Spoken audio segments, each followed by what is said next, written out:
નમસ્તે friends. Previous પોડકાસ્ટની અંતર્ગત હું અને મારા senior faculty Shri Haresh Joshi sir, અમે બંને રજાના નિયમો અને મુસાફરીના નિયમોનો પોડકાસ્ટ અગાઉ આપ સમક્ષ ઉપસ્થિત કર્યો હતો. જ્યારે મુસાફરીના નિયમનો પોડકાસ્ટ રજૂ કર્યો ત્યારે કેટલાક કર્મચારી મિત્રોની એવી ડિમાન્ડ હતી કે સર આવનારા સમયની અંતર્ગત પેન્શનના જે નિયમો જે છે એના પરત્વે ચર્ચા થવી જરૂરી લાગે છે, જેથી હું અને મારા senior faculty Shri Haresh Joshi sir આજના આ પોડકાસ્ટમાં પેન્શનના નિયમો પરત્વે ચર્ચા કરવા જઈ રહ્યા છે. મિત્રો, પોડકાસ્ટમાં થતી જે ચર્ચા જે છે એ આપની જેમ જ જે કર્મચારી મિત્રોએ અમને પ્રશ્નો મોકલ્યા છે એના આધારે અમે ચર્ચા કરવા જઈ રહ્યા છે. સર, પોડકાસ્ટમાં આપનું સ્વાગત છે. Thank you. સર, આજના આ પોડકાસ્ટમાં પેન્શનના નિયમ પરત્વે કર્મચારીનો પહેલો પ્રશ્ન જે છે એ મૂડીકૃત રૂપાંતર બાબતનો છે. સૌથી પહેલો પ્રશ્ન સર એક કર્મચારી પૂછે છે કે સર મૂડીકૃત રૂપાંતર કેટલું મળવાપાત્ર છે? પહેલાં તો મૂડીકૃત રૂપાંતર એટલે શું એ આપણે સમજી લઈએ. જી. આ મૂડીકૃત રૂપાંતર છે એ ફરજિયાત નથી, વૈકલ્પિક છે. કર્મચારી ઈચ્છે તો એને રૂપાંતર માટે વિકલ્પ આપવાનો છે, ન ઈચ્છે તો નથી લેવા માગતો એવો પણ વિકલ્પ આપવાનો છે. હવે માનો કે કોઈ એમ્પ્લોયનું પેન્શન 50,000 નક્કી થયું છે તો મેક્સિમમ 40% રૂપાંતર કરાવી શકે, એટલે કે 20,000 રૂપિયાનું રૂપાંતર કરાવી શકે. એની એક ગણતરીની ફોર્મ્યુલા છે અને 20,000નું રૂપાંતર કરાવે તો એવરેજ 1,000 1 લાખ રૂપિયા, એટલે કે 20 લાખ રૂપિયા એને નિવૃત્તિ સમયે તરત જ મળી જાય છે. જી. અને એના બદલામાં એનું પેન્શન જે છે 50,000 એમાંથી 20,000 માઇનસ થશે, એટલે બેઝિક પેન્શન 30,000 ચૂકવાશે અને એને મોંઘવારી જે મળે જેને પેન્શનમાં આપણે ટીઆઈ કહીએ છીએ બરાબર. એ 50,000 પર મળશે. સર, સાયમલ્ટેનિયસલી કર્મચારીનો બીજો પ્રશ્ન મૂડીકૃત રૂપાંતર બાબતનો જ હતો, પરંતુ મને લાગે છે કે આ પ્રશ્નને એની જોડે જ હું એક ક્લબ કરું છું. એક કર્મચારી પૂછે છે કે સર નિવૃત્તિ વખતે મૂડીકૃત રૂપાંતર લેવું ફાયદાકારક છે કે જતું કરવું જોઈએ? મારી દ્રષ્ટિએ મૂડીકૃત રૂપાંતર હંમેશા ફાયદાકારક છે. ઘણા લોકો એવી ગણતરી કરે છે, આ મૂડીકૃત રૂપાંતરની એમાઉન્ટ સરકાર લગભગ 13 વર્ષમાં રિકવર કરતી હોય છે. તો એ રિકવરીની જે એમાઉન્ટ થાય અને મૂડીકૃત રૂપાંતરની એમાઉન્ટ મળે, માનો કે મૂડીકૃત રૂપાંતરના 20 લાખ મળ્યા અને એની રિકવરી 28 લાખની થાય, તો એવું માને છે કે સરકાર 20 લાખ આપીને 28 લાખ લઈ લે છે. આ માન્યતા તદ્દન ખોટી છે. જી. કારણ કે 20 લાખ રૂપિયા આજે મળે છે, અત્યારે વ્યાજના દરો ઓછા છે, તેમ છતાં જો તમે 20 લાખ રૂપિયા વ્યાજે મૂકો તો 10 વર્ષે બમણા થાય, એટલે કે 40 લાખ થાય. અને હજુ 3 વર્ષ એ 40 લાખ મૂકો તો બીજા 5 લાખ વ્યાજ મળે, એટલે તમને 45 લાખ મળે છે, એની સામે 28 લાખ કપાય છે. બરાબર છે. એટલે એ હંમેશા ફાયદાકારક છે. બીજો મહત્ત્વનો ફાયદો એ છે કે કોઈ એમ્પ્લોયી આજે મૂડીકૃત રૂપાંતર કરાવી અને 20 લાખ રૂપિયા લઈ લીધા અને અઠવાડિયામાં જેનું અવસાન થાય છે તો કુટુંબ પેન્શનમાંથી આ 20,000 રૂપિયા કાપવાના નથી, એટલે સરકારના 20 લાખ રૂપિયા ગયા અને જી. એ કુટુંબને મળી ગયા, તો એ હંમેશા ફાયદાકારક છે. અને એનું પુનઃસ્થાપન એ 13 વર્ષ પછી થાય છે, એટલે ઓકે. જો પેન્શનર પોતે હયાત છે તો 13 વર્ષ પછી પાછા એને 20,000 ઉમેરાઈ જશે, એટલે 50 મળતા થઈ જશે. સર, કર્મચારીનો પ્રશ્ન પણ એ જ હતો જે હું આપની સામે અત્યારે રજૂ કરવાનો હતો. એટલે એક કર્મચારી પ્રશ્ન પૂછી રહ્યા છે કે સર મૂડીકૃત રૂપાંતર જે 15 વર્ષે પુનઃસ્થાપિત થાય છે એ વર્ષ અત્યારે ચાલુ છે કે એમાં બદલાવ આવ્યો છે? 2022માં સરકારે કર્મચારી મંડળોની માગણી ધ્યાનમાં રાખી અને જે 15 વર્ષે પુનઃસ્થાપન થતું હતું એ 13 વર્ષ કરવામાં આવ્યું છે.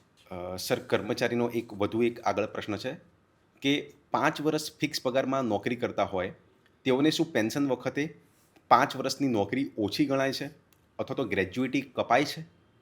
આ સર નોર્મલી ઘણા બધા ફિક્સ પેના કર્મચારીઓ મને આ જ પ્રશ્નના સંદર્ભમાં પણ મને વાત કરેલી છે કે સર ફિક્સ પેની નોકરી એનપીએસમાં ગણાય છે કે નથી ગણાતી. લગભગ આ સિમિલર પ્રશ્ન છે પણ જેને અહીંયા ક્લબ કરીએ છીએ.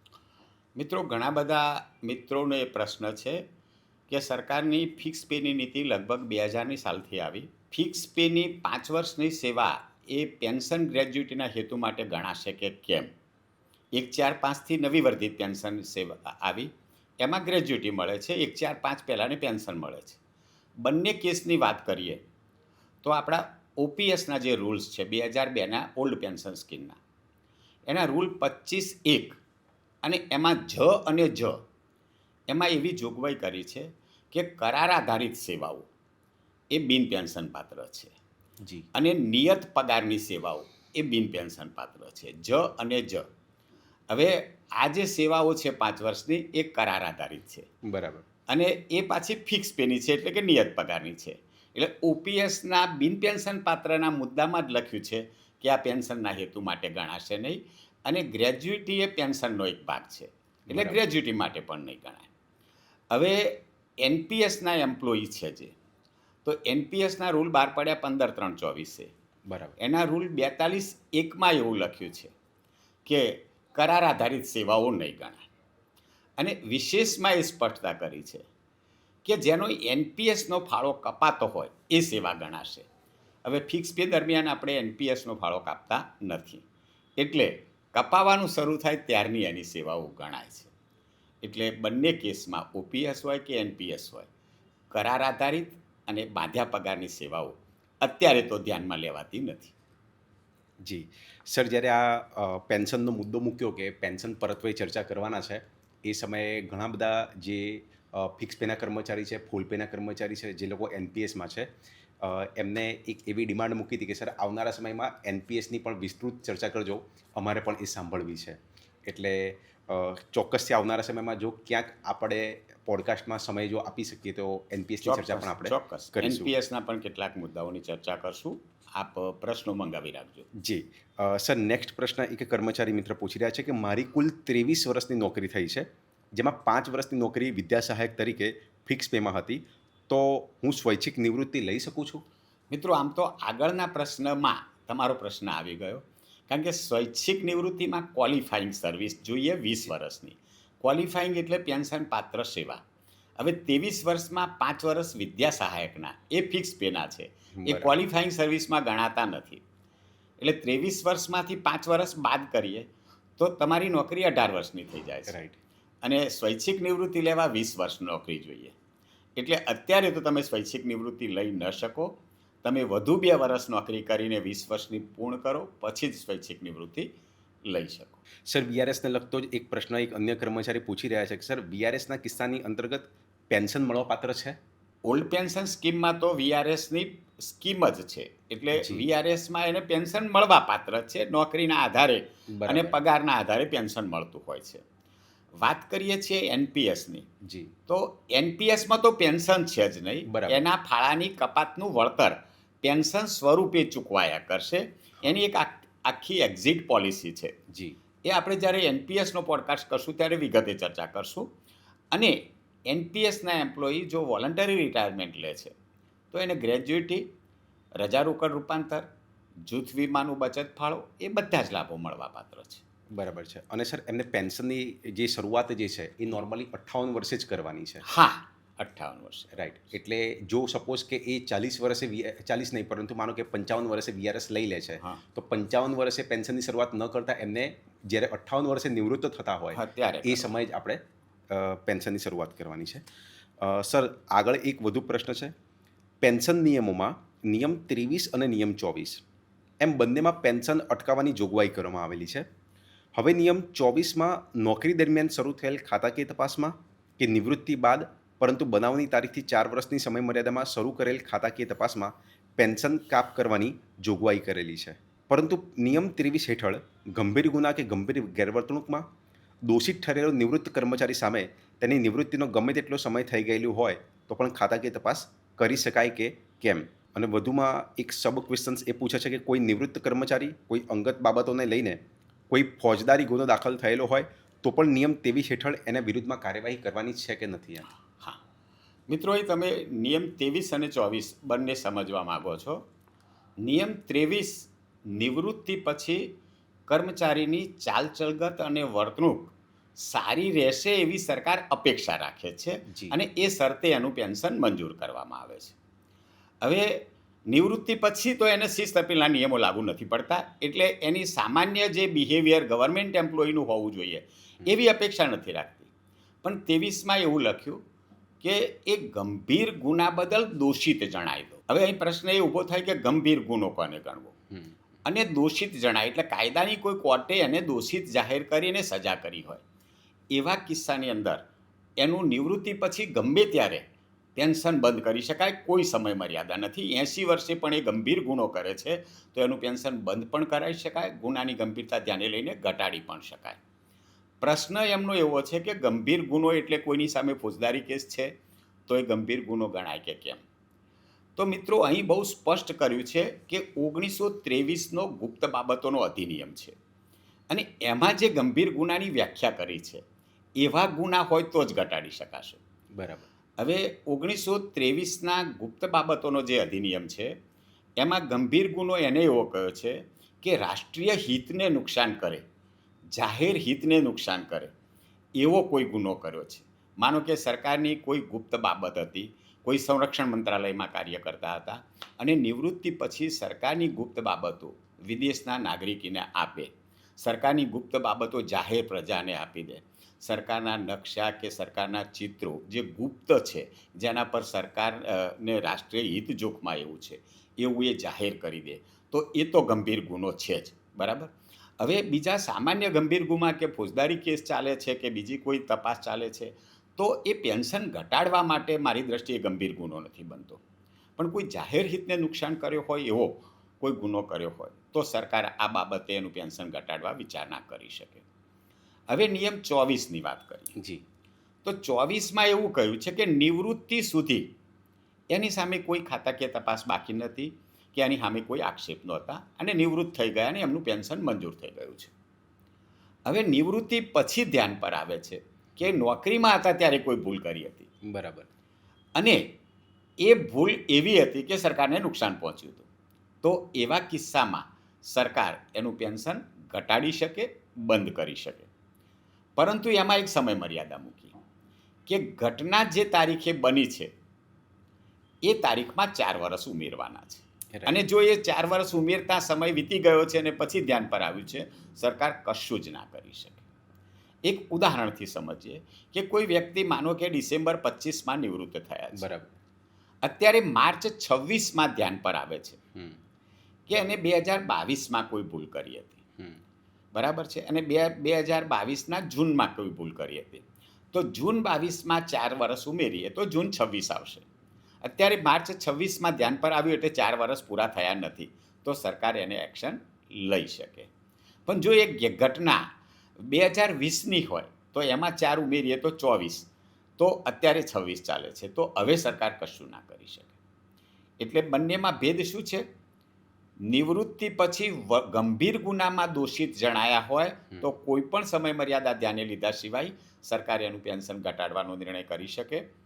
અને નિયમ 24માં નિવૃત્તિ પહેલાંની ઘટના માટે નિવૃત્તિ પછી 4 વર્ષની સમય મર્યાદામાં સરકાર આવો નિર્ણય કરી શકે. સર, આ જ્યારે પેન્શનનો પોડકાસ્ટ આપણે કરવાના હતા ત્યારે એક કર્મચારી મિત્ર સાથે ટેલિફોનિક વાત થઈ. નોર્મલી અત્યારે એનો પ્રશ્ન આપણે આમાં નથી, પણ અત્યારે જે નિયમ 23 અને નિયમ 24ની વાત થઈ એટલે એકચ્યુઅલી એ ઇતિહાસનો વિદ્યાર્થી હતો અને એણે મારી સામે કેટલાક તથ્યો રજૂ કર્યા. એણે એવો તર્ક રજૂ કર્યો કે સર કે પેન્શન 1871માં સૌથી પહેલાં ઇન્ટ્રોડ્યુસ થાય છે એમ. અને એ વખતે બ્રિટિશ ગવર્મેન્ટ એવું વિચાર કરતી હતી કે ભાઈ ઇન્ડિયન્સ જે આપણા સરકારી નોકરીમાં આવે છે તો એ આપણી ગુપ્ત બાબતોની માહિતી જે છે એ પબ્લિક ડોમેનમાં ન મૂકી દે, એના માટે એ લોકો પેન્શન ચાલુ કરે છે એમ. તો નિવૃત્તિ પછી ક્યાંક ને ક્યાંક બ્રિટિશ ગવર્મેન્ટ આ કર્મચારી ઉપર અંકુશ રાખવા માટે એમને પેન્શન ઇન્ટ્રોડ્યુસ કર્યું હતું એમ. પણ સર, હવે અત્યારના સમયમાં તો એનપીએસ છે, એટલે એનપીએસનો જો કોઈ સરકારી કર્મચારી છે અને જે સરકારના કોઈ ક્રિટિકલ ડિપાર્ટમેન્ટમાં, પેચીદા ડિપાર્ટમેન્ટમાં કામ કરે છે તો સર એની માહિતી તો પબ્લિક ડોમેનમાં મૂકવાની પૂરેપૂરી શક્યતા છે ને. કેમ કે નિવૃત્તિ પછી તો ઓપીએસવાળાને તો નોર્મલી પેન્શનનું જે છે એ અંકુશ રાખવામાં આવતો, તો એનપીએસમાં આવો અંકુશ ક્યાં છે એમ. એટલે આ એક કર્મચારી મિત્રએ જસ્ટ એક વાત રજૂ કરી હતી મારી સામે. ચોક્કસ. એમાં શું છે કે પેન્શન એક માધ્યમ હતું વધારાનું. એ ગંભીર ગુનામાં દોષિત સાબિત થયો છે તો એને કાયદાની કોર્ટ જે સજા કરશે એ તો એને ભોગવવાની છે, એનપીએસનો હોય કે ઓપીએસનો હોય. વિશેષમાં સરકાર એને વળતર આપતી હતી, પેન્શન સ્વરૂપે રકમ આપતી હતી. તો જે આવો રાષ્ટ્ર વિરોધી પ્રવૃત્તિ કરતો હોય એને સરકાર મદદ નહીં કરે. હવે એનપીએસ છે તો એને તો સરકાર હવે કોઈ મદદ નથી કરતી, એ એના જમા થયેલા ફંડનું વળતર છે. એટલે એમાં તો કોઈ કાપ મૂકવાનો પ્રશ્ન, જી નવી વર્ધિત પેન્શન યોજનાના જે રૂલ્સ બહાર પડ્યા એમાં પણ આનો કોઈ ઉલ્લેખ થયેલો નથી, કારણ કે બેઝિકલી પેન્શનનું સ્વરૂપ છે પણ પેન્શન નથી, કારણ કે તમારા જમા થયેલી રકમનું વળતર છે અને એ તો તમારી રકમ છે. એટલે સરકાર ના રોકી શકે. સરકાર એની રકમ, ઓપીએસમાં સરકાર પૈસા આપે છે, બરાબર છે. પણ સજા તો બંને કેસમાં થવાની. સજા બંને કેસમાં કાયદાકીય રીતે થવાની છે. જી સર. સર આગળ એક કર્મચારીએ પ્રશ્ન પૂછ્યો છે કે સર કોઈ કર્મચારી જેને 22 વર્ષની નોકરી પૂર્ણ કરી છે અને સીપીએફ કે જીપીએફ પેન્શન એકાઉન્ટ ખોલાવતા નથી તો તેને ગ્રેજ્યુટી મળવાપાત્ર થાય ખરી? બે રીતે આની ચર્ચા કરીએ. પહેલાં તો એક ખાતું ખોલાવતા નથી, એ જી. સીપીએફ એટલે એનપીએસનું કહેવા માગે છે. સીપીએફ તો ક્યારનું બંધ થયું, બરાબર. અને ઓપીએસમાં જીપીએફ હતું. આપણી નોકરીની સામાન્ય શરતો જે છે એના રૂલ નંબર 33માં એવું પ્રોવિઝન છે કે સરકાર ફરમાવે તેવો ફાળો ભરવો ફરજિયાત છે. બિલકુલ. તો જીપીએફ ભરવું ફરજિયાત છે, એ તો આપણા રૂલ્સમાં છે, અને નથી ભરતા તો ડિસિપ્લિનરી એક્શન લઈ શકાય. રાઈટ. બીજી મહત્વની વસ્તુ એ છે કે પ્રોવિડન્ટ ફંડના જે રૂલ્સ છે એના રૂલ નંબર 4, એની નીચે નોંધ 4 આપી છે.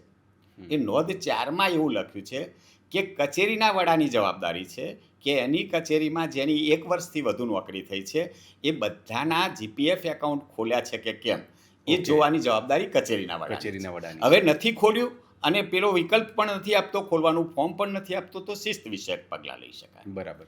હવે આવી ગયું એનપીએસ, એટલે જીપીએફ બંધ થઈ ગયું.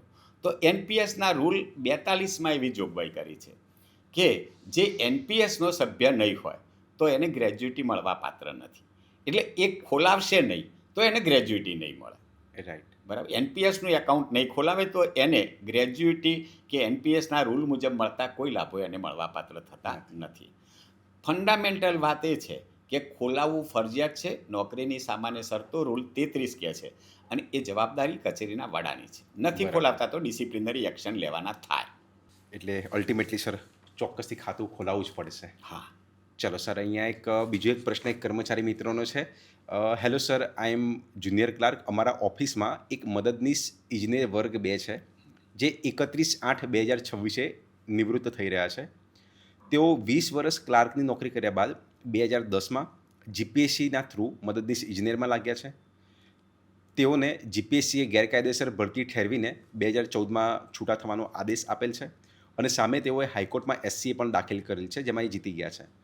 બાદમાં ગવર્મેન્ટે તે જજમેન્ટના વિરુદ્ધમાં એલપીએ કરેલી છે, જે હાલમાં પેન્ડિંગ છે. તો આવા અધિકારીને પેન્શન મળે અને તેમજ બીજા કયા લાભો મળવાપાત્ર છે? હવે આ પ્રશ્ન પૂરો સ્પષ્ટ નથી, કારણ કે એમનું એવું કહેવું છે કે 20 વર્ષ ક્લાર્ક તરીકે નોકરી કર્યા પછી એ જીપીએસસી થ્રુ મદદનીશ ઇજનેર બન્યા 2000, અને મદદનીશ ઇજનેરમાં કયા કારણસર જીપીએસસી એમને છૂટા કરવાના આદેશો કર્યા. રાઈટ. એટલે એમને કોઈ ખોટી ઇન્ફોર્મેશન પૂરી પાડીને, ખોટી માર્કશીટો રજૂ કરીને વર્ગ 2 થયા હતા જીપીએસસીમાં, કે જીપીએસસીએ જે જગાઓ મંજૂર કરેલી એમાં ઓવર સેટઅપના કારણે આખી જાહેરાતને રદ કરી, તો એ મુદ્દો સ્પષ્ટ નથી થતો. રાઈટ. અને એ 2014માં છૂટા કરવાનો આદેશ કર્યો તો એના ઉપર કોર્ટનો સ્ટે હતો કે કેમ. જી. એવું કહે છે કે 2026માં નિવૃત્ત થયા, તો 14 થી 26 કઈ રીતે એ ચાલુ હતા બરાબર. એ વસ્તુ જોવી પડે. બરાબર છે. હવે સરકારે જ્યારે એલપીએ કર્યું છે, સામાન્ય રીતે આવા સંજોગોમાં એને કામચલાઉ પેન્શન આપવાનું થાય. બરાબર છે. જી. પણ એને છૂટા કર્યા પછી એ નોકરીમાં કન્ટિન્યુ છે કે કેમ એ આ પ્રશ્નમાં સ્પષ્ટ નથી થતું. જો એ કન્ટિન્યુ હોય તો એને કામચલાઉ પેન્શન આપવાનું થાય, અને કન્ટિન્યુ ના હોય તો સરકારે એલપીએ કરી છે એટલે એલપીએ એના પરિણામની રાહ જોવાની રહે. એટલે સર, આ પ્રશ્ન વાંચીને મને પણ એવું લાગ્યું કે માહિતી થોડીક અધૂરી છે. મારી કર્મચારી મિત્રોને થોડીક વિનંતી છે કે જ્યારે પણ તમારા કદાચ પ્રશ્નો મોકલતા હોય ત્યારે એનું જે બેકગ્રાઉન્ડ જે છે થોડુંક આપના તરફથી ક્લિયર કરીને આપજો, તો ચોક્કસથી ચર્ચા કરવામાં અમને પણ એક અનુકૂળતા રહેશે. સર, એક પ્રશ્ન વધુ એક કર્મચારી પૂછે છે કે પેન્શન કેટલા વર્ષની નોકરી થઈ હોય તો મળવાપાત્ર થશે? મિત્રો, પેન્શનના 7 પ્રકાર છે. એ પૈકી નોકરીની જે મર્યાદા છે, તો જો વય નિવૃત્તિના કારણે નિવૃત્ત થતા હોય, એટલે 58 કે 60 વર્ષે નિવૃત્ત થતા હોય, તો એની કુલ નોકરીમાંથી બિન પેન્શન પાત્ર સમયગાળા બાદ કર્યા પછી એની નોકરી ઓછામાં ઓછી 10 વર્ષની થવી જોઈએ. જી. એટલે 10 વર્ષની નોકરી હોય તો વય નિવૃત્તિમાં પેન્શન મળે. સેમ વસ્તુ પેન્શનનો એક બીજો પ્રકાર છે અશક્તતા પેન્શન. હમ. અશક્તતા પેન્શનમાં પણ રૂલ નંબર 52માં જી. એવી જોગવાઈ કરી છે કે જેની 10 વર્ષની નોકરી થઈ છે અને પછી અશક્ત થાય છે તો અશક્તતા પેન્શન મળવાપાત્ર છે. ત્રીજો પ્રકાર છે કુટુંબ પેન્શન. કુટુંબ પેન્શનમાં કોઈ મર્યાદા નથી. હમ. કોઈ કર્મચારી આજે નોકરીમાં દાખલ થયા અને કુટુંબ પેન્શન માટે એલિજિબલ છે, એનપીએસ હોય કે ઓપીએસ હોય, અને આજે જ 1 કલાક પછી અવસાન થઈ જાય છે, એના કુટુંબને સરકાર મળવાપાત્ર સમય સુધી કુટુંબ પેન્શન આપશે. એમાં નોકરીની કોઈ જ મર્યાદા નથી. એટલે અલગ અલગ પ્રકારમાં અલગ મર્યાદાઓ છે. સામાન્ય રીતે વય નિવૃત્તિ અને અશક્તતા પેન્શનમાં 10 વર્ષ છે. કુટુંબ પેન્શનમાં કોઈ મર્યાદા નથી. ગાયજા પેન્શનમાં કોઈ મર્યાદા નથી. વળતર પેન્શન એ સરકાર છૂટા કરે એના કારણે આપતા હોય છે. રેમિયત પેન્શન એ તો સરકાર રેમ કરે છે, આપવું કે ના આપવું સરકાર નક્કી કરે છે. એમાં નોકરીની મર્યાદાઓની કોઈ સ્પષ્ટતાઓ નથી. સર, જેમ કે આપણે વાત કરી કે નોકરી માટે 10 વર્ષ હોવા જોઈએ, 10 વર્ષની નોકરી થાય તો જ એ પેન્શન માટે એ પાત્રતા ધરાવે છે. તો સર, રૂલ નંબર 37 જે ન્યાયાધીશોને જે નોકરીના વર્ષો છે એમાં એક્ઝેમ્પશન આપવામાં આવે છે, એ સર શું વાત છે? હા, એટલે ન્યાયાધીશને પણ 10 વર્ષની નોકરી તો હોવી જ જોઈએ. ઓકે. બરાબર. ન્યાયાધીશના કેસમાં મોયલી સાહેબ એવું છે કે ભૂતકાળમાં 6ઠ્ઠા પગાર પંચ પહેલાં જી. પેન્શન 33 વર્ષની નોકરી હોય તો જ 50% મળતું હતું, 5મા બરાબર. પગાર પંચ સુધી. એટલે તમારી 33 વર્ષની નોકરી છે તો 50% પેન્શન મળે, પણ 33થી ઓછી છે, 28 વર્ષ, 30 વર્ષ, તો પ્રમાણસર ઓછું મળે. રાઈટ. હવે ન્યાયાધીશ માટે રિક્રુટમેન્ટ ક્વોલિફિકેશન એવું છે કે એમને અમુક વર્ષો ખાનગી એડવોકેટ તરીકે પ્રેક્ટિસ કરેલી હોવી જોઈએ. બરાબર. તો મોટાભાગના ન્યાયાધીશો એ 35-40 વર્ષની ઉંમરે ન્યાયાધીશ બને રાઈટ. અને 60-62 વર્ષે નિવૃત્ત થાય. એટલે એમની નોકરી 25-22 વર્ષની થાય તો એમને ક્યારેય પૂરું પેન્શન નહોતું મળતું, કારણ કે 33 વર્ષે 50% તો 25 વર્ષે કેટલું. બરાબર. આ બાબત ધ્યાનમાં રાખીને સરકારે રૂલ નંબર 37માં ન્યાયાધીશોની નોકરીમાં ઉમેરવાની વાત કરી કે જેથી એમને વધુ પેન્શન મળે. જી. અને એમાં પણ ન્યાયાધીશની કક્ષા પ્રમાણે કે હાઈકોર્ટના ન્યાયાધીશ હોય તો આટલા ઉમેરવા, ડિસ્ટ્રિક્ટ કોર્ટના હોય તો આટલા, સેશન કોર્ટના હોય તો આટલા, પબ્લિક પ્રોસિક્યુટર હોય તો આટલા, તો એ ઉમેરવાની વાત છે.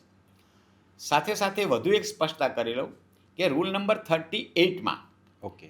વર્ગ 4ના કિસ્સામાં જો 10 વર્ષથી ઓછી નોકરી હોય પણ 9 વર્ષથી વધારે હોય, એટલે કે 1 વર્ષ ખૂટતું હોય, તો સરકાર એમાં 1 વર્ષ જેટલો સમય ઉમેરી અને એને પેન્શન પાત્ર બનાવી શકે છે.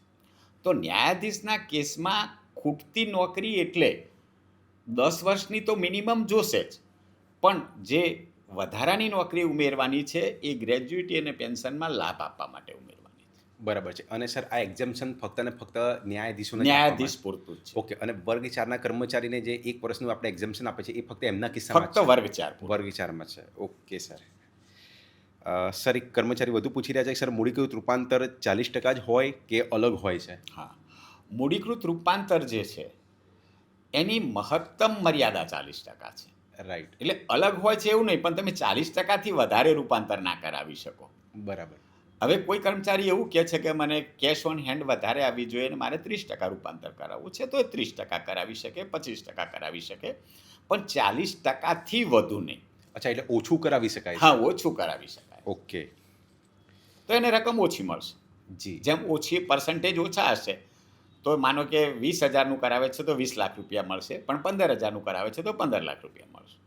સર, એક કર્મચારી પૂછે છે કે એક કર્મચારીને પેન્શન પાત્ર નોકરીમાં જૂથ વીમો આપવાનો છે, પરંતુ તેમના સેવાપોથીમાં જૂથ વીમાની નોંધ નથી.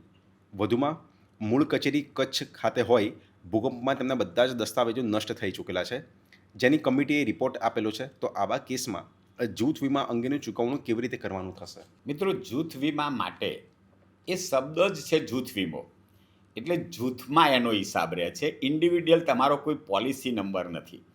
હવે તમારો બચત ફાળો પાછો આપવાનો છે તો એના માટેનું એક ટેબલ બહાર પડે છે કે યોજનામાં જોડાયા તારીખથી નિવૃત્ત થયા તારીખ સુધીની ટેબલ પ્રમાણે રકમ મળે. હવે સેવાપોથીમાં નોંધ હોવી એટલે એ ક્યારે આ જૂથ વીમા યોજનામાં જોડાયા, એ જોડાયા ક્યારે, તો એના આધારે એને ફાળો આપવાનો છે. તો સેવાપોથીમાં નોંધ નથી, એટલે જોડાયા ક્યારે એ નક્કી નથી. બરાબર. હવે પ્રશ્ન એ ઊભો થાય છે કે નોંધ નથી તો એને પેલા ટેબલ પ્રમાણે ચૂકવી શકાશે નહીં, કારણ કે એની ઇન્ડિવિડ્યુઅલ પોલિસી નથી. હવે એ એવું કહે છે કે ભૂકંપમાં બધું રેકર્ડ નાશ પામ્યું છે. હમ. એના ઘણા બધા રસ્તા છે, એમાંથી કોઈ પણ રસ્તો એ અપનાવી શકે. એક તો કર્મચારીને પે સ્લિપ આપવી ફરજિયાત છે. હમ. એ પે સ્લિપ કચેરીના વડાએ સાઇન કરીને આપેલી હોય. બરાબર. તો કર્મચારીએ પોતાની પે સ્લિપ જ્યારે ફાળો કાપવાનું શરૂ કર્યું એમાં કપાત કરેલી હોય એ રજૂ કરે તો એના આધારે આજે પણ સેવાપોથીમાં નોંધ થઈ શકે. બીજી વસ્તુ છે કે પગાર બિલ એ કાયમી રેકર્ડ છે. તો તમને એજીમાંથી જો એ સમયના પગાર બિલ મળે અને એમાં નોંધ કરેલી હોય તો એ એના પગાર બિલના આધારે આજે સેવાપોથીમાં નોંધ થઈ શકે કે એના આ પગાર બિલથી કપાત શરૂ થઈ હતી. ક્યારથી કપાત શરૂ થઈ અથવા એના પછી જે કપાતો થઈ એનો એક પણ આધાર એને મળે તો એ આધારે એને એ તારીખથી ચૂકવી શકાય. બીજું આપણા જૂથ વીમાના જે નિયમો છે એમાં એને એક રજિસ્ટર મેન્ટેન કરવાનું છે કે મારી ઓફિસમાં કેટલા કર્મચારીઓ કઈ તારીખે જૂથ વીમામાં જોડાયા. બરાબર. તો સેવાપોથીમાં નોંધ નથી, પણ જો એ રજિસ્ટર અવેલેબલ હોય તો એ રજિસ્ટરના આધારે પણ આપણે સેવાપોથીમાં આજે પણ નોંધ કરી શકીએ અથવા એ તારીખ કન્સિડર કરીને લઈ શકીએ. બાકી જૂથ વીમો ચૂકવવા માટે થઈને જો કોઈ જ આધાર નથી તો એ એટલા માટે મુશ્કેલ છે કે એને કઈ તારીખથી આપવું. એ Right. કોઈ પણ આધાર રજૂ કરે છે. માનો કે 1980માં જોડાયા હતા પણ એ 85નો આધાર રજૂ કરે છે કે સાહેબ આ મારી પાસે 85ની સ્લીપ છે તો 85થી આપી શકાય. પણ એ સિવાય તો મુશ્કેલ છે આપવાનું. સરકારના ખાસ હુકમો મેળવીને પણ આપવાનું મુશ્કેલ છે, કારણ કે સરકાર શું કહે છે કે એને તમે લાભ કઈ તારીખથી આપશો. એ વસ્તુ એને ગમે ત્યાંથી મેળવવી પડશે. સર, વાત જો સેવાપોથીની આવે છે તો પેન્શન નિવૃત્તિ સમયે કે જે કર્મચારી પેન્શન મેળવે છે તો એમના પણ કેટલાક ટેલિફોનિક જે કન્વર્ઝેશન થાય એક મુદ્દો રજૂ કરું છું જે પ્રશ્નમાં એકચ્યુઅલી નથી. સર, એક કર્મચારી પૂછતા હતા કે સર મારું વતનનું જે સરનામું જે છે કે મારી સેવાપોથીમાં જે તે સમયે મેં મૂક્યું હતું અને પછી મારે નિવૃત્તિ સમયે જ્યારે મારું વતનનું સરનામું મારે ચેન્જ કરવું છે તો એ થઈ શકે ખરા? સામાન્ય રીતે નોકરીમાં દાખલ થતી વખતે જે વતનનું સરનામું આપ્યું છે અને સેવાપોથીમાં જે લખ્યું છે એને જ સરકાર વતનના સરનામા તરીકે ગણે છે. હવે જો તમારે સરનામું ચેન્જ કરવું છે તો તમે જે નવું વતન કહેવા માગો છો ત્યાં તમારા ફોરફાધર રહેતા હતા, ત્યાં એમના નામે કોઈ મિલકતો હતી, એના ડોક્યુમેન્ટ સાથે વહીવટી વિભાગને દરખાસ્ત કરવામાં આવે અને વહીવટી વિભાગ પૂરતી તપાસ કર્યા પછી એ નિર્ણય લઈ શકે કે તમારું વતનનું સરનામું બદલવું કે કેમ. પણ સીધું એ કહે કે મારું આ એક્સની જગ્યાએ વાય કરી આપો તો એ પોસિબલ નથી. વાય જગ્યાએ એના વારસદારો ત્યાં મિલકતો ધરાવતા હતા, રહેતા હતા, એના આધારો એને આપવા પડશે. કારણ કે સર પ્રશ્ન એવા ઉપસ્થિત થતા હતા જ્યારે માનો કે એક કર્મચારીનું વતન છે જુનાગઢ, નિવૃત્ત થાય છે અમદાવાદમાંથી. હવે એ કર્મચારી એવું કહે છે ભાઈ મારો પરિવાર તો જુનાગઢ છે પણ પરિવાર હોય ગાંધીનગર એમ. તો ક્યારેક ક્યારેક કેટલાક કર્મચારી રજૂઆત એવી છે કે સર કે આ જે અમારા કચેરીમાં કર્મચારી જે છે એ ખોટી રીતે વતન પ્રવાસ ભથ્થું લે છે એમ. તો એ છે પરિવાર બધો ગાંધીનગર પણ જુનાગઢનું લે છે એમ. પછી બીજા એક પ્રશ્ન ક્યારેક મહિલા કર્મચારીની બાબતમાં થાય છે. મહિલા કર્મચારી એવું કહે છે કે સર અમારા મેરેજ પહેલાંનું વતન અહીંયા હતું, જે તે સમયે અમે નોકરી અમે અહીંયા કરતા હતા અને એ સમયે વતનનું સ્થળ અમે અહીંયા લખાવ્યું હતું, પણ હવે મેરેજ પતી ગયા, મેરેજ થયા છે એના પછી અમારું વતન અમારા હસબન્ડનું જે છે એ જ વતન અમારે કન્સિડર કરવાનું છે. તો એ સમયે કેવી રીતે એ ચેન્જ થઈ શકે છે, કારણ કે એને મેરેજ સર્ટિફિકેટ રજૂ કરવું પડશે. જી. બરાબર છે. એટલે ફિમેલના કિસ્સામાં જ્યારે એના પિયરનું સરનામું હતું જી. જ્યારે નોકરીમાં જોડાયા ત્યારે અને નોકરીમાં જોડાયા પછી એના મેરેજ થયા છે તો સામાન્ય રીતે મેરેજ કર્યા છે પછી એને મેરેજ સર્ટિફિકેટ સાથે એના હસબન્ડનું નામ પણ ફેમિલી મેમ્બરમાં દાખલ કરાવવાનું છે. બરાબર. તો હસબન્ડનું જે સરનામું છે જે મેરેજ સર્ટિફિકેટ રજૂ કરશે એમાં તો બધું આપશે કે એનું ક્યાં મેરેજ કર્યા છે, તો એના આધારે એ વતન એનું ચેન્જ થઈ શકશે. એટલે ફક્ત મેલના કિસ્સામાં ફોર ફાધર જો ક્યાંક બીજે ક્યાંક શિફ્ટ થયા હોય તો એને વાત. અને ફિમેલના કિસ્સામાં અનમેરિડ ફિમેલ છે તો ચેન્જ નથી થઈ શકતું. ઓકે. એટલે એને આ તો આપવું જ પડે. પેલો એનો આધાર થઈ જાય છે કે મેરેજ સર્ટિફિકેટ પછી એનું વતન આ છે. આપે એવું કહ્યું કે કર્મચારી ગાંધીનગરમાં રહે છે અને જૂનાગઢનું લેવાનો આગ્રહ રાખે છે. જી સર, બિલકુલ સર. જો ખોટું મુસાફરી ભથ્થાનો ક્લેમ કરવો ને, જી. નિવૃત્તિ પ્રવાસ ભથ્થું એ પાર્ટ ઓફ ધી મુસાફરી ભથ્થું. રાઈટ. નોકરીમાંથી દૂર કરવાની શિક્ષા કરવાની છે. રાઈટ. હવે એને નોકરીમાંથી તો દૂર નથી કરવાના કારણ કે નિવૃત્ત થઈ ગયા. નિવૃત્ત થઈ ગયા. એની સામે ડિસિપ્લિનરી એક્શન લઈ અને પેન્શન ઘટાડી શકાય, બંધ કરી શકાય. જો તમે પ્રૂવ કરી શકો કે એને જૂનાગઢની ખોટી માહિતી આપીને ટીએ લીધું છે તો આવો પ્રયત્ન કોઈ કર્મચારીએ ન કરવો જોઈએ જી કે સર. 5-25 હજાર રૂપિયા લેવા માટે લાઈફ ટાઈમ પેન્શન ગુમાવવાનો વારો આવશે. રાઈટ. સર, એક કર્મચારી પૂછી રહ્યા છે કે સર પેન્શનની આખી પ્રોસિડિંગ સમજવી છે. હા હા નોર્મલી નિયમ 24 મહિના, 12 મહિના અને 6 મહિનાનો આગ્રહ સરકારે લખ્યો છે, પણ એ એમાં સમજાતું નથી. પેન્શન કેસ બનાવવાનું 24 મહિના પહેલાં શરૂ કરવાનું છે. ઉદ્દેશ એ છે કે કર્મચારી નિવૃત્ત થાય એટલે એને સમયસર પેન્શન મળી જાય નેક્સ્ટ મંથથી નિવૃત્તિના. હવે પેન્શન કેસ બનાવતા તો 3 જ કલાક થાય. જી. સરકારે 24 મહિના કેમ આપ્યા છે? હમ. તો પેન્શન કેસ બનાવતી વખતે આખી સર્વિસનો રેકોર્ડ જોવાનો છે. જો સર્વિસ બુકમાં કોઈ અધુરાશું હશે, હમ. એની પગાર બાંધણી કરવાની બાકી હોય, એનો કોઈ રજાનો નિર્ણય લેવાનો બાકી હોય, એની કોઈ ઇન્ક્વાયરી બાકી હોય, તો તમે 24 મહિના પહેલાં બનાવવાનું શરૂ કરશો તો તમારી પાસે આ બધું ધ્યાન પર આવી જશે. રાઈટ. અને એ તમે 12 મહિનામાં પતાવી દેશો તો એને સમયસર આપણે પેન્શન આપી શકીએ. હવે બીજી મર્યાદા ટાઈમ લિમિટ એ નક્કી કરી કે 24 પૈકી 12 મહિનામાં જ આપણે પેન્શન કેસ મંજૂર કરી દેવાનો છે. પેન્શન કેસ મંજૂર કરશે એનું ખાતું, એની કચેરી, અને પછી એ પેન્શન કેસનું ઓડિટ કરવા માટે નિયામકશ્રી પેન્શન અને પ્રોવિડન્ટ ફંડને મોકલવાનો છે.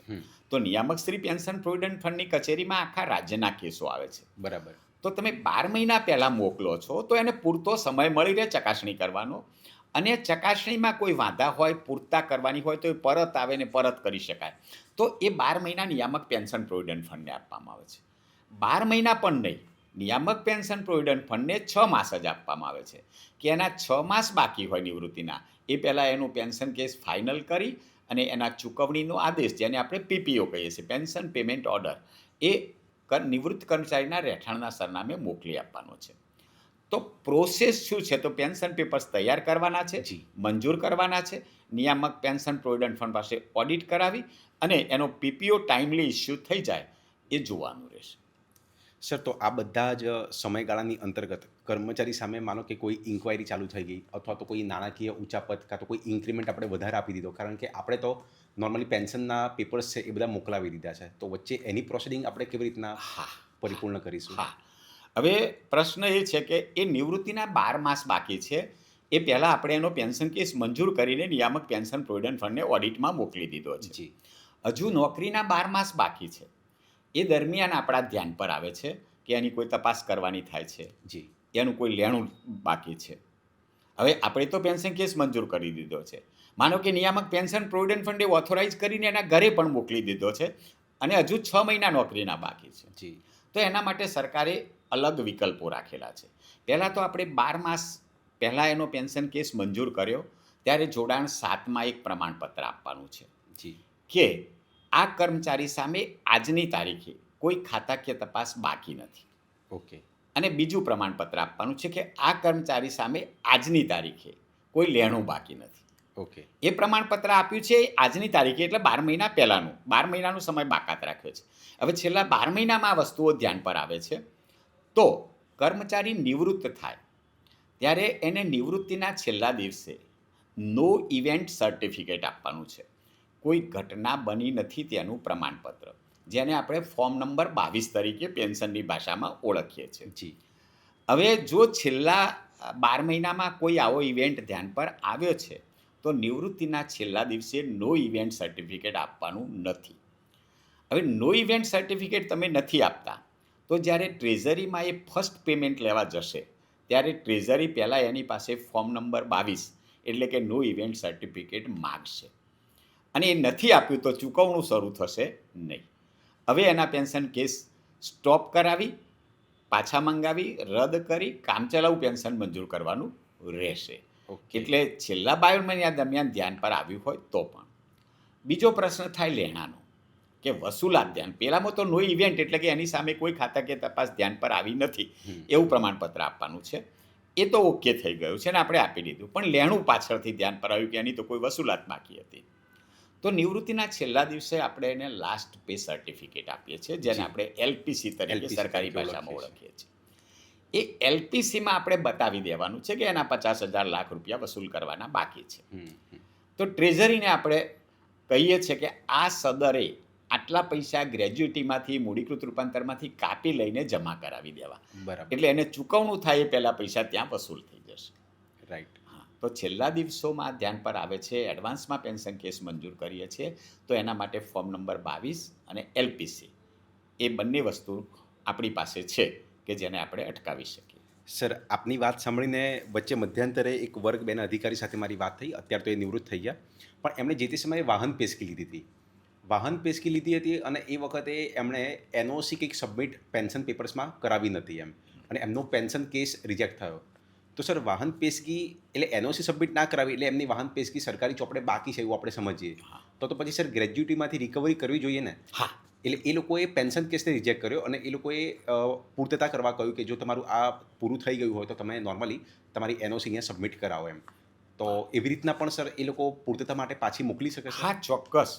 ડીપીપીને એવી કોઈ સત્તા નથી વસૂલ કરવાની. જી જી જી. તમે પેન્શન કેસ તૈયાર કરો છો 12 મહિના પહેલાં, હા. ત્યારે તમને ખબર છે કે એનું વાહન પેશકી બાકી છે, તો તમે ગ્રેજ્યુટીનું કેલ્ક્યુલેશન કરો છો. બરાબર. કર્યા પછી વાહન પેશકીની અમાઉન્ટ એમાંથી માઇનસ કરવાની છે. કોઈ લેણું બાકી નથી જે પ્રમાણપત્ર આપવાનું છે. એ પ્રમાણપત્રમાં એવું લખવાનું છે કે વાહન પેશકીના 50,000 બાકી છે અને એ ગ્રેજ્યુટીના કેલ્ક્યુલેશનમાંથી બાદ કરવાના છે. હવે ડીપીપી ટ્રેઝરીને જે ઓથોરિટી મોકલશે એમાં કહેશે કે આ સદરે આટલા પૈસા જમા કરાવવા. એટલે એ ડીપીપી તો પેન્શન કેસ રિજેક્ટ કરશે કારણ કે એને કાપવાની સત્તા નથી. બરાબર? એ તમારે કહેવાનું છે કે બાકી છે કે નહીં. તો એ ત્યાં રિજેક્ટ એ કરી શકે છે. જો કોઈ લેણું બાકી છે તો એ, અથવા તો લેણું બાકી નથી પણ સેવાપોથીમાં નોંધ નથી અને એનઓસી મેળવ્યું નથી તો પણ રિજેક્ટ કરશે. તમારે એનઓસી મંગાવી લેવાનું છે, સેવાપોથીમાં નોંધ કરવાની છે, પછી જ પેન્શન કેસ મોકલવાનો છે. અને એના માટે તો 12 મહિના છે. સર, એક કર્મચારી ખાસ પૂછી રહ્યા છે. સર, હું મહેકમ શાખામાં કામ કરું છું અને મારે ખાસ એ જાણવું છે કે એનપીએસના કિસ્સામાં રાજીનામું જો કોઈ સરકારી કર્મચારી આપે છે તો લીવ એન્કેસમેન્ટ વિશેની જોગવાઈ સમજાવશો. મિત્રો, લીવ એન્કેસમેન્ટ રજાના નિયમોની વાત કરીએ તો કયા કિસ્સામાં મળે, તો સરકારે એમાં જુદા જુદા કિસ્સા આપ્યા છે. વય નિવૃત્તિ, નિવૃત્તિ, અશક્તતા પેન્શન, ઇવન સરકારે સુધારા કરીને ફરજિયાત નિવૃત્તિના કિસ્સામાં પણ લીવ એન્કેસમેન્ટ આપવું અને રાજીનામું એ પણ રજાના નિયમોમાં ઇવેન્ટ તરીકે લખ્યું છે. જી. હવે રજાના જે નિયમો છે એ ઓપીએસ વાળાને પણ લાગુ પડે છે, એનપીએસ વાળાને પણ લાગુ પડે છે. રજાના નિયમોમાં બંને વચ્ચે કોઈ ભેદ નથી. એનપીએસના જે રૂલ બહાર પડ્યા એમાં એનપીએસના એમ્પ્લોયીને રજાનું રોકડમાં રૂપાંતર મળશે કે કેમ એવા પ્રશ્નો હતા, એટલે એને એક રૂલ તરીકે સરકારે આવરી લીધું એનપીએસ રૂલ્સમાં. જી. કે કયા કિસ્સામાં રજાનું રોકડ રૂપાંતર મળશે. તો ઓપીએસના જે રૂલ છે એટલે કે રજાના જે નિયમો છે એમાં રાજીનામાનો ઉલ્લેખ છે, પણ એનપીએસના રૂલ બહાર પડ્યા એમાં રજાનું રોકડમાં રૂપાંતર આપવા માટેના જે ઇવેન્ટ લખ્યા એમાં રાજીનામાનો ઇવેન્ટ લખાયો જ નથી. રાઈટ. એટલે નહીં આપવું એવું નથી, પણ કયા કિસ્સામાં આપવું તો જે કિસ્સાનો ઉલ્લેખ કર્યો છે એમાં રાજીનામાનો ઉલ્લેખ નથી. અને એટલે અત્યારે ટ્રેઝરી કે કચેરી કયા કિસ્સામાં આપવું છે એમાં એ આવતા નથી, એટલે ના પાડી રહી છે. પણ રજાના નિયમોમાં આપવું એવું જ છે. એટલે આ ક્લેરિફાઈ સરકાર કક્ષાએ ન થાય ત્યાં સુધી હાલ તો આપવાનું થતું નથી. એટલે સર, એકેડેમિક દ્રષ્ટિએ જ્યારે આપણે ક્લાસરૂમમાં હોય તો આપણે એવું કહીએ છીએ કે રૂલ સાયલેન્ટ છે. એટલે આપણે અત્યારે એવું કહી શકીએ કે ભાઈ રૂલ સાયલેન્ટ છે. હા, રૂલ સાયલેન્ટ છે. એટલે રૂલમાં ઉલ્લેખ નથી કે શું આપવું એવું કહ્યું. બરાબર છે. અને શું આપવું એવું રજાના નિયમોમાં કહ્યું ને પેન્શનના નિયમોમાં રહી ગયું. બરાબર છે. Right sir. સર, નવ પેટા નિયમ 26માં જીસીએસઆરમાં કુટુંબની વ્યાખ્યા છે. હા.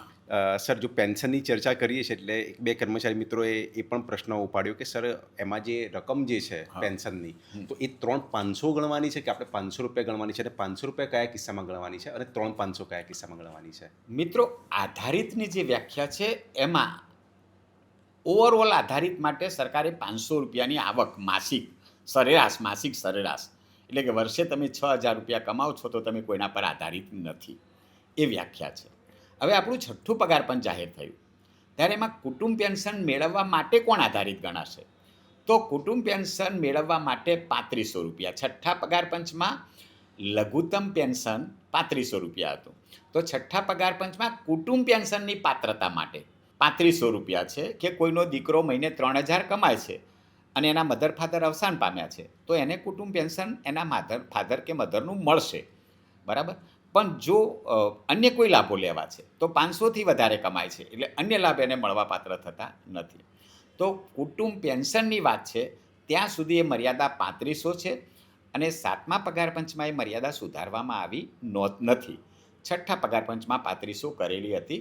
એ ફક્ત ને ફક્ત કુટુંબ પેન્શન માટે, અને અન્ય જી. હેતુ માટે તો અત્યારે 500 રૂપિયા જ છે. Right, right. સર, આજના પોડકાસ્ટનો એક અંતિમ પ્રશ્ન સર લઈ લઈએ. કર્મચારી પૂછે છે કે કામચલાઉ પેન્શન સર મારે સમજવું છે. એની અંતર્ગત ખાસ ગ્રેજ્યુઇટીની ગણતરી કે નિવૃત્તિ વખતે જો કોઈ સરકારી કર્મચારીને કામચલાઉ પેન્શન આપણે મંજૂર કરીએ છીએ તો ગ્રેજ્યુઇટી કેટલી આપવાની થાય છે? કામચલાઉ પેન્શન 2 કિસ્સામાં આપવાનું થાય: વહીવટી વિલંબ અને ખાતાકીય તપાસ, ફોજદારી કેસ કે કોર્ટ કેસ પેન્ડિંગ હોય. પહેલાં આપણે વહીવટી વિલંબની વાત કરીએ. વહીવટી વિલંબ એટલે કે કોઈની સેવા પોથી અધૂરી છે, કોઈની રજાનો નિર્ણય કરવાનો બાકી છે, તો એમાં કર્મચારીનો કોઈ દોષ નથી. જી. અને નિવૃત્તિની તારીખ સુધી આ નિર્ણય થતો જ નથી, તો કર્મચારીને પેન્શનથી વંચિત ના રાખી શકાય. કચેરીએ સેવા પોથી અધૂરી રાખી છે, એમાં એનો કોઈ દોષ નથી, તો એને પેન્શન તો મંજૂર કરવું જ પડશે. બરાબર. પણ નિયામક પેન્શન પ્રોવિડન્ટ ફંડ સેવા પોથી અધૂરી હશે તો પેન્શન ઓથોરાઇઝ નહીં કરે. રાઈટ. એટલે એને કામચલાઉ પેન્શન આપવાનું છે.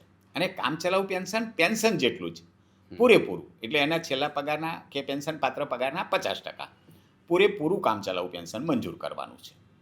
અને કામચલાઉ ગ્રેજ્યુઇટી આપવાની છે. વહીવટી વિલંબના કિસ્સામાં એની ગ્રેજ્યુઇટીની ગણતરી કરી અને ગ્રેજ્યુઇટીની રકમના 10% રાઈટ. અને મેક્સિમમ 1000 રૂપિયા, બેમાંથી જે ઓછું હોય એટલી રકમ રોકી રાખવાની છે. હાલના સંજોગો જોતાં 1000 રૂપિયા રોકીને એને કામચલાઉ ગ્રેજ્યુઇટી પણ આપી દેવાની છે. ઓકે. હવે બીજો જે કામચલાઉ પેન્શન મંજૂર કરવા માટેનો ઇવેન્ટ છે એ ખાતાકીય તપાસ બાકી હોય, એની સામે કોઈ ફોજદારી કેસ ચાલુ હોય, એની સામે કોઈ કોર્ટ કેસ પેન્ડિંગ હોય. એવા કિસ્સાની અંદર એની સામે આક્ષેપો છે પણ એ પુરવાર નથી થયા, એટલે એ ગુનેગાર તો નથી જ, તો એને પણ પેન્શનથી વંચિત ના રાખી શકાય. તમે કોઈને આક્ષેપ કરો છો એટલે એ દોષિત છે એવું તો છે નહીં. તો એનું પણ કામચલાઉ પેન્શન તો મંજૂર થશે જ, અને પૂરેપૂરું પેન્શન જેટલું જ, પણ નામ હશે કામચલાઉ પેન્શન. બરાબર છે. પણ એવા કિસ્સામાં એને કામચલાઉ ગ્રેજ્યુઇટી આપવાની નથી. ક્યાં સુધી નથી આપવાની? તો 2 વર્ષ સુધી. નિવૃત્તિની તારીખથી 2 વર્ષ સુધી એની સામે પેન્ડિંગ ઇસ્યુ સોલ્વ નથી થતા, તો 2 વર્ષ પછી એને કામચલાઉ ગ્રેજ્યુઇટી ચૂકવી દેવી પડશે. અને એ 10% અથવા 1 લાખ રૂપિયા છે. મિત્રો ખાસ ધ્યાન રાખજો, વહીવટી વિલંબમાં 1000 છે, જ્યારે ખાતાકીય તપાસના કેસમાં 1 લાખ છે.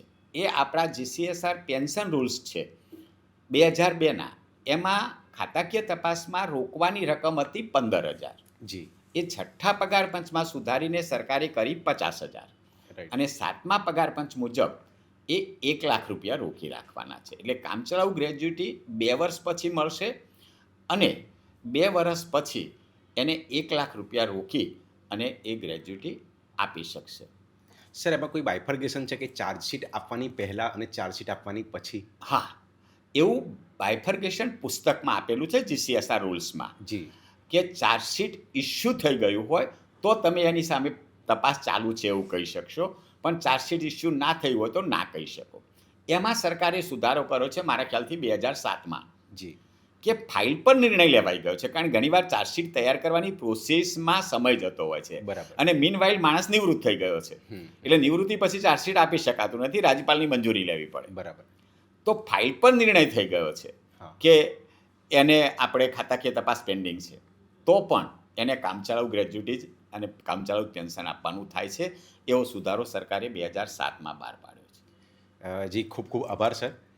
સર, ઘણા પ્રશ્નો પરત્વે કર્મચારીઓને પણ ડાઉટ ક્લિયર થયા અને મારા પોતાના પણ ડાઉટ ક્લિયર થયા, અને આઈ હોપ કે આજે ઘણા બધા કર્મચારી મિત્રો જે છે જેમને પેન્શનના તમારા પૂછેલા જે પ્રશ્નો જે છે એમનું ચોક્કસથી સમાધાન આપણા senior faculty Shri Haresh Joshi sir દ્વારા તમને મળ્યું હશે.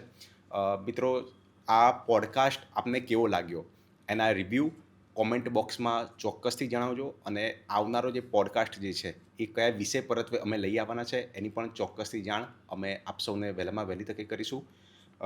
સ્ક્રીન ઉપર મારો અને શ્રી હરેશ જોશી સર બંનેનો નંબર આપ સૌને અહીંયા શો કરતો હશે, એટલે આવનારા સમયમાં આપ કયા વિષય ઉપર પોડકાસ્ટ ઈચ્છો છો તો એની એક ડિમાન્ડ આપના તરફથી ચોક્કસથી અમને મોકલજો, તો એમાં એક ગ્રાઉન્ડ લેવલ ઉપર એક વર્કઆઉટ કરીને અમે ચોક્કસથી એ વિષય સાથે આપની જોડે આવનારા સમયમાં એને રજૂ કરીશું. થેન્ક યુ સો મચ મિત્રો. ખૂબ ખૂબ આભાર.